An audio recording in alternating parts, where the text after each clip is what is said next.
My name is Dr. Fasil Mohomed, and I'm reading an excerpt of one of my books, the book for Ashmead Choate. This is part two. Overstanding, as coined by Bob Marley in the 70s, is the awareness of the powers that you possess and the ability to experience the natural world in what we call levity in the Caribbean, livity, in that a positive vibrational state. As I enter the world, I impact positive vibrations on all the animals, people, and things that resonate with them, bringing up their spirit and enlightening them to positivity as well. What overstanding to me means is that if I live in that state of levity and positivity of vibration, so lively up yourself, he continually says in his songs, and speaks about vibrations a lot, is that he recognized that, and this is Rasta philosophy, the philosophy that I grew up with, that we are all vibration, and that we are in either, he didn't say that there, but I'm saying depression is a low vibrational state, and what I'm saying to you is that also in a world of political correctness where you are taught not to speak up about anything political or religious or any issues that matter to you, it keeps you in a low vibrational state. And a low vibrational state is where 85% of us live, because we are not able to express our original thought as we have learned from our overstanding, a greater understanding of the forces of the earth and the universe, which is the forces is what I've described as, some may say Allah, some may say God, some may say Jah. It's also based on the recognition that population and wealth control is ultimately the goal of society. And it's always been the goal of society, is to control each and every person so that they may contribute. But it is based on us thinking that we're contributing to the greater good. But as is evident by the state of medicine, politics, the greater good isn't what's part of our dictum anymore. It's from the political correctness comes staying in your lane and you seeking your own piece of the pie, the so-called American dream. Now, that may be satisfying and it may give you pleasure and it may give you a greater sense of well-being, but at the end of the day, what have you, Jesus said in the Gospel of Thomas, you come into this world empty, do you want to leave the world empty?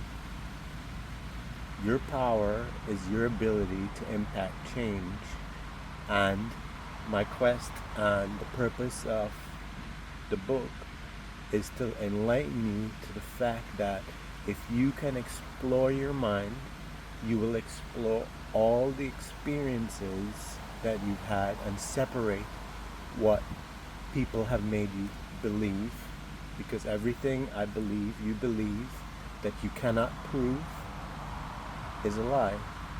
And learning to make others believe is learning to lie to them, and it's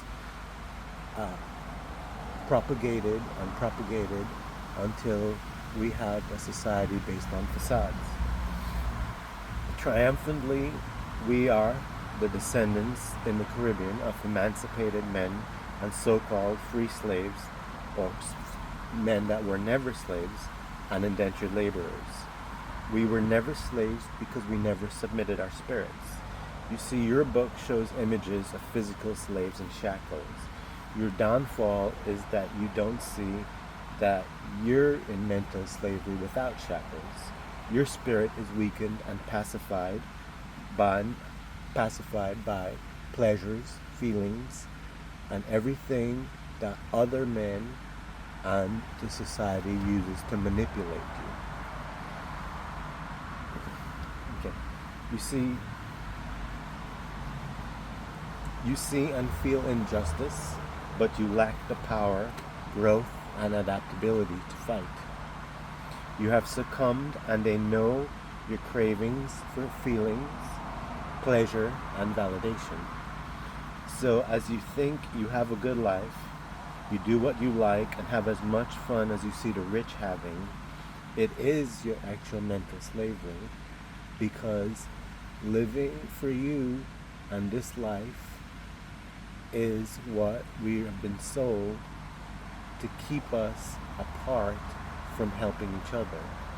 What if it wasn't about you, and what if it's about how many people you can help? Because if you came into the earth, acquired an education, acquired money, acquired things, have children that repeat that process, and see destruction, see mental deprivation, see poverty, and I don't mean poverty without wealth, mental poverty, then what? Jesus said you came in the Gospel of Thomas empty and you leave empty. Because you can't take the things with you. You cannot, you see, you care not about the dead prophets like Malcolm X, MLK, JFK, XX Tentacion, Pop Smoke, and Dolph, to name a few. You have, and on purpose, they have replaced what has been historically what's built man. You have minimal knowledge of the great ancestors because you lost oral tradition of telling these stories, because the only stories you know is what's here and what's now. And without the knowledge of the ancestors, we can't know our past. And we only know his story or the history that's been put in the books, that's been fed down our throat, and we don't question it. We question nothing because we just want a piece of the pie. Is life about you and yours? Mind your business, stay in your lane. From a highly educated to those minimally educated, it's the same dictum. You eat it up with pride, and thus will forever be controlled. Can't you figure out it's your emotions, pride, pleasure, and validation that guide your life? Oh, how proud you are of your values and your behavior, and most importantly, about your reputation. You see, I can care about reputation because my life has been about action. And action is what impacts change and have an impact on helping people. Reputation is about you having a facade that builds your wealth up, feeds your ego, and makes you have the ability to get others to believe. You see, believing, once again, is in something you cannot prove. Life is measured by how many people you help, and I don't mean your little charity, your free meal and a little charity. Have you ever helped someone get on their feet and find their way? Your slight charities pacifies your pride, reputation, and values. Emancipate yourselves from mental slavery. Only ourselves can free our mind. Would you help sing these songs of freedom? You are important, and we need to fulfill the book. I would like to, every time you read, I want you to listen and process, but don't process me. Process you and realize that you are what's needed for change, because you know, based off not belief but feeling, what's wrong with society and the world that we live in. If you were to disregard race and religion and politics and forget, and I invite you to read about political correctness, where it came from, and look at how it's impacted a change on us, and realize that you have the ability and power to come up with original thought, and you already know it because you already feel it. The step is to get you to be brave enough to now share it with others and make meaningful change on others. Maybe that's our purpose.